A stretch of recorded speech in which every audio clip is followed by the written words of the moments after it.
Okay. I want to start today with a sentence that, honestly, it kind of made me angry when I first read it. Yeah.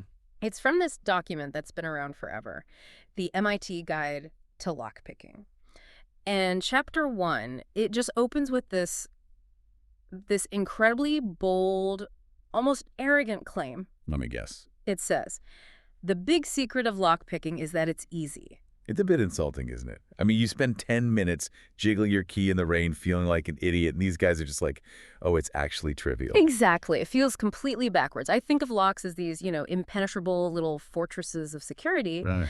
But this guide argues that the moment you understand how a lock is built, the magic just disappears. It stops being a security device, and it starts being a puzzle. A puzzle that's based on physics, Mm-hmm. and specifically on mechanical failure. That is really the core of what we're unpacking today. Right. We aren't just talking about how to pick a lock, though we will get there.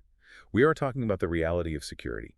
We're looking at the trade of locksmithing, the Zen philosophy you need to master it, and the surprisingly emotional side of this whole industry. And before we get too deep into that theory of mechanical failure, we should probably address the reality of, well, human failure. Forgetting your keys. Forgetting your keys. Because when that happens, you don't need a physics lesson. You need help. Right. Theory is great when you're comfortable inside. It's pretty useless when you're locked outside looking in. Which is why, for this deep dive, we're partnering with Point Locksmith. For our listeners in Los Angeles especially, home security starts at the door, and sometimes that door just fights back. It really does. West Point isn't just some guy with a truck. They're the go-to for residential services in LA. And honestly, security is so personal. You don't want a random stranger messing with your front door. Yeah. You want someone with a real track record. Which is why West Point Locksmith has those 5-star reviews. They are fast, professional, and available 24/7. So if you are right now staring through your window at your keys on the coffee table, just write this down: 310-295-4040. It's definitely good to have that number before the panic really sets in. Oh, absolutely. That's 310-295-4040. So let's get into the sources. We have a whole stack here: training manuals, police guides, industry reports. But the thing that caught me off guard wasn't the technical stuff. It was the people. It was the people. We have this source, 10 locksmith origin stories. This is a fascinating read. Yeah, I assumed most locksmiths just, grew up in it, like it was a family trade. But that's not really the case, is it? Not at all. The biggest takeaway for me was that locksmithing seems to attract people who are looking for a very specific kind of redemption. Redemption. Wow, that's a heavy word for fixing deadbolts. It is, but look at the story of Philip. He was an exterminator for years. He spent his entire career, killing things. Right. He said, and I'm quoting here, "My days of terminating were over." He was just sick of the destruction. He wanted to build something, to secure things, not destroy them. That is surprisingly profound. He went from the Terminator to the Protector. Exactly. And you see that pattern again and again. There was the facility manager who kept trying to fix locks in his building, kept messing them up and feeling stupid. Oh, I can relate to that. And that frustration drove him to learn the trade just to prove he could. It's about mastery. It's about taking a chaotic situation, a broken lock, a lost key, and just restoring order. There was also that story about the baseball player. He blows out his knee, his career's over, dreams crushed, Yeah. and he ends up in the family locksmith business, not because it was his passion, but just because he needed a direction. And he stayed. That's the key part. A lot of people seem to fall into this trade, but they stay because of what they call the godsend factor. The godsend factor. What's that? It's a term that came up in the interviews. Think about the last time you were locked out. You feel vulnerable. Maybe it's 2 a.m. Maybe you're in a bad neighborhood. You just feel stupid and scared. Mm. When that locksmith pulls up, they aren't just a technician. To the customer, in that moment, they are a savior. I see what you mean. It's emotional labor, not just mechanical labor. You're managing people when they're at their absolute worst. Precisely. Yeah. You're restoring their sense of safety. And that is a powerful drug for the person doing the job. Okay, so we have the motivation. Now I want to understand the how, because I still don't buy the MIT Guide's claim that this is easy. I've tried to jiggle a lock open with a paperclip, don't ask why. We've all been there. And nothing happened at all. Well, see, scrubbing with a paperclip is sort of the Hail Mary approach. Yeah. To understand why it's supposed to be easy, you have to get the flatland model. Okay, break that down for me. Stop thinking of a lock as a complex 3D machine. Mm-hmm. In the MIT Guide, they strip it down to 2 dimensions: It's just two flat plates of metal sliding over each other. And the only thing stopping them from sliding and letting the lock turn are these tiny vertical pins that are cutting through both plates. Right, I can visualize that. Two plates pinned together. To open the lock, you have to lift those pins up until the tiny gap in the middle of each pin lines up perfectly with the gap between the plates. That's called the shear line. Okay, but here's my problem. There are 5 or 6 pins in there. I only have one pick. How am I supposed to lift 5 pins at the exact same time? Gravity's just going to pull them back down, right? That is the million-dollar question. And the answer is the binding defect. This is the secret sauce. The binding defect. Yes. In a perfect theoretical world, the holes for those pins would be drilled in a perfectly straight line. But we don't live in a perfect world. We live in a world of manufacturing tolerance. You mean sloppiness? Sloppiness, basically, yes. Okay. The holes aren't perfectly straight. They're microscopic amounts off. Maybe the first hole is a nanometer to the left. The second is a nanometer to the right. Okay, so what does that do? So imagine you were trying to walk 5 dogs through a single narrow doorway all at once. I love this image. Keep going. You're pulling on the leashes. That's you turning the lock with your tension wrench. In a perfect world, all 5 dogs hit the door frame at the exact same instant. But because of that sloppiness in the drilling, that never happens. Oh. One dog is always going to hit the door frame first. The binding dog. Exactly. That one pin is taking all the pressure. The other 4 are still loose. They aren't stuck yet. So you don't have to lift 5 pins at once. You just have to find the one dog that's stuck. So you just hunt for the stiff one? You find the stiff pin, you lift it, and you hear a little click. It sets on the ledge. The lock turns a tiny fraction of a degree. Yeah. And now the second dog hits the door frame. Bingo. Now a different pin is binding. You find that one, set it, move to the next. You're solving the puzzle one piece at a time. You aren't fighting the whole lock. You are exploiting the fact that the lock was made imperfectly. That actually makes sense, but the guide gets a little metaphysical about how you actually find that binding pin. It talks about Zen and the art of lockpicking. It does, and it's not just trying to be poetic. It's practical. You can't see inside the keyhole. You're completely blind. So how do you know what's happening? You have to project your senses into the very tip of the pick. The guide calls it a visually reconstructive imagination. Wow. You have to feel a vibration in your fingertip that is maybe a fraction of a millimeter, and your brain has to instantly translate that into a 3D image of what the pin is doing inside the lock. That sounds incredibly difficult, like Jedi-level stuff. It's a form of meditation. When you're really picking a tough lock, the rest of the world just disappears. It's just you, the tension, and the feedback from the metal. Which sounds lovely if you're doing it for a hobby, but if I'm standing outside my house at midnight in the rain with groceries melting in the trunk, Yeah. I don't think I have a lot of Zen available. Yeah. Panic destroys the Zen. Your hands shake. Yeah. You use way too much tension. You end up breaking the pick.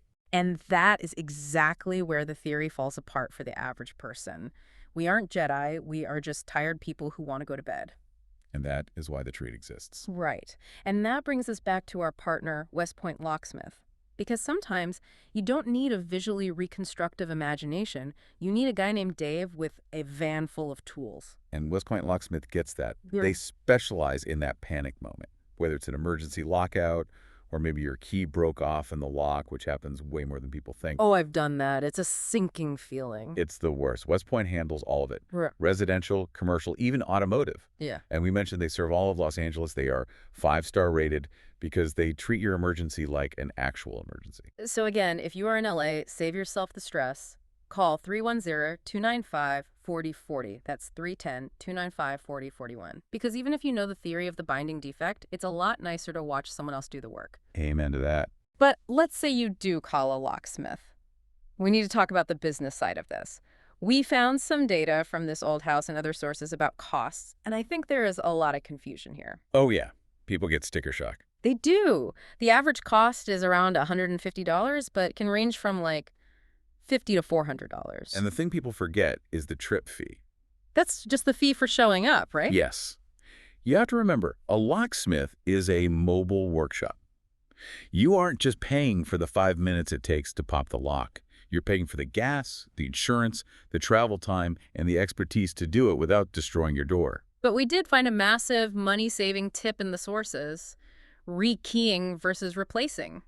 I honestly thought these were the same thing until I read this. This is the biggest scam people pull on themselves. Let's say you buy a new house. You want new keys because you don't know who the previous owner gave copies to. Right. So I go to the hardware store, I buy 4 new handle sets, 4 new deadbolts. It cost me hundreds of dollars. And you didn't need to do any of that. The metal hardware on the door, the handle, the bolt, that's all fine. Rekeying is where the locksmith just takes the cylinder out, dumps out those little pins we talked about, and puts in new pins that match a different key. So the hardware stays, but the old key just stops working. Exactly. It costs maybe $30 to $50 per lock instead of buying all new hardware. It is significantly cheaper and much, much less wasteful. That is a huge tip. If you move, ask for a rekey, not a replacement. Now, on the flip side, there is one scenario where you really can't save money, the AKL. The all keys lost scenario. Yeah. This is the holy grail for locksmith revenue and the absolute nightmare for a car owner. This is where you lose every single key to your car. If you have one key, cloning it is cheap. If you have 0 keys, you are in big trouble. You can't just cut a piece of metal anymore.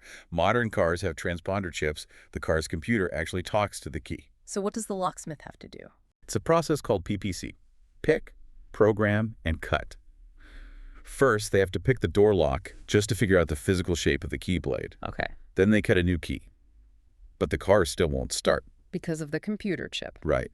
Now they have to plug a laptop into your car's OBD port, hack into the car's security system, and force it to introduce itself to this brand new key. It's basically IT work. And that's why the dealership charges an arm and a leg for this. The dealership will charge you a fortune and make you tow the car to them. A good automotive locksmith comes to you and does it on the spot. It's expensive, but usually cheaper than the dealer. That's wild how much tech is hidden in a simple key. But speaking of hidden things, I want to talk about the technical trivia section we dug up. Because there were some things in here that genuinely freaked me out. The police guide to lockpicking. Yes. Specifically, the section on bypassing. We aren't talking about elegant picking here. We're talking about, dirty tricks. The handcuff thing. Yeah, that's a bit of a reality check. I always assumed handcuffs were these super high security devices.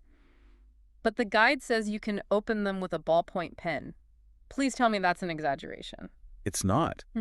Handcuffs just a simple ratchet and a latch. They have to be simple so they don't jam in the field. Okay.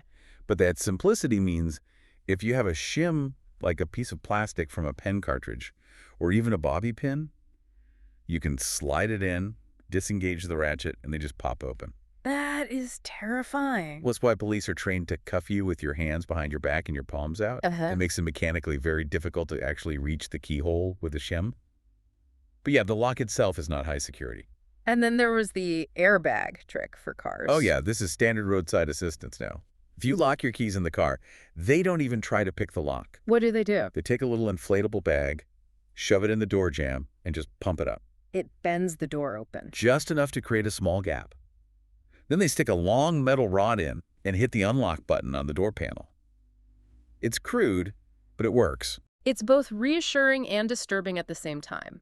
But my favorite piece of trivia was the secret language of locks, the drill points. Ah, the mortise locks. This is cool. This felt like secret agent stuff. The training course mentioned that if a locksmith has to drill a lock, which is always a last resort, they need to know exactly where to drill. And they can tell just by the color of the lock case. It's like an X-ray. If you see a mortise lock with a red case, you know the internal bolt is at a specific height. So you drill, say, 16 millimeters up. But if it's a different color? If the case is blue, the whole mechanism is different. So you have to drill 20 millimeters up. It's anatomy. If you drill in the wrong spot, you ruin the lock and you still haven't opened the door. So now you just have a messy hole and a very angry customer. Exactly. Knowing that red means 16 millimeter is the difference between a pro and an amateur. And speaking of things you shouldn't touch, we have to warn people about the USPS lock. Oh, absolutely. Part number C91100.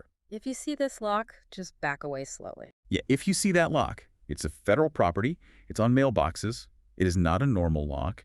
If you try to pick it or drill it or even mess with it, you are committing a federal crime. So practice your Zen visualization on your own deadbolt, not the mailbox. Please, yes. So we've covered the past.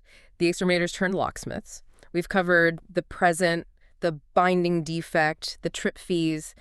But the 2025 Trends Report shows a very different future. The trade is shifting under our feet. We're moving from mechanical to digital. Smart locks. Smart locks are just exploding. Bluetooth, Wi-Fi, biometrics, and this completely changes the definition of what a locksmith is. How so? Well, if your front door lock is connected to your Wi-Fi, it's not just a mechanical device anymore, it's a computer. It has firmware, it has security vulnerabilities that have nothing to do with physics and everything to do with code. So a locksmith in 2025 needs to know about cybersecurity. They have to. They are becoming IT support for your house. If your smart lock gets hacked, or if the battery dies and the digital keypad fails, you need someone who understands the electronics, not just the springs and pins. That is a huge shift. We're going from feeling the pin click to updating the firmware. And we're seeing a push for sustainability, too, which I did not expect. Yeah, the report mentioned EV fleets. It makes sense. A locksmith's biggest expense is fuel. They drive all day long. Switching to electric vans isn't just greenwashing, it's economic survival. And using locks made from recycled materials is becoming a real selling point. It's fascinating. The tools change, from picks to laptops, but the core job is still the same. Keeping the bad guys out and letting the good guys in. That's the mission. And it brings us back to that idea of trust. Whether you have a vintage lock that needs a delicate touch or a high-tech smart lock that's just acting up, you need a partner you can really trust. Which brings us back one last time to Point Locksmith. Exactly. Residential security is their specialty. They've seen it all, from the broken keys to the smart lock installs. So if you're in Los Angeles, keep this number handy. 310-295-4040. Fast, reliable, 5-star reviews. That's 310-295-4040. As we wrap up, I want to leave everyone with a final thought. We spent a lot of time talking about how easy picking is or how smart locks are, but the police guide had this really sobering reminder about what a lock actually is. It's a reality check. The guide notes that a lock only buys you 2 things: time and noise. Time and noise, that's it. That's it. There is no such thing as perfect security. A pin tumbler lock relies on manufacturing sloppiness to be pickable. An electronic lock can be hacked, a window can be broken. So the lock is just there to make it annoying enough that the thief moves on to an easier target. Exactly. So that leaves the question, does perfect security actually exist? Or is it all just an illusion of delay? That's the question, something to think about as you lock up tonight. Thanks for listening to this deep dive. Stay safe.